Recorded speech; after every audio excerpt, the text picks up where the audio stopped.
Is your iPhone suddenly lagging and feeling slow after the latest iOS update? Don't worry. Here's exactly what to do to get it running smoothly again. First, open your iPhone and head to Settings. Once there, tap General. Then proceed to iPhone Storage to check and delete apps or files you don't use anymore. Updates often slow down devices when storage is full. Next, simply go back to General. Once there, tap Background App Refresh and turn it off for apps you rarely open to free up memory. Still lagging? Now, go back to Settings. Once there, scroll down and tap Battery to open.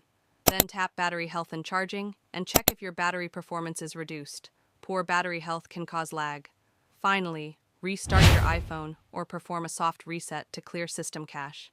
After doing these quick steps, your iPhone should feel faster, smoother, and ready to perform like new again. Well, that's it. If this video helped, be sure to like, share, and subscribe for more helpful tech tips.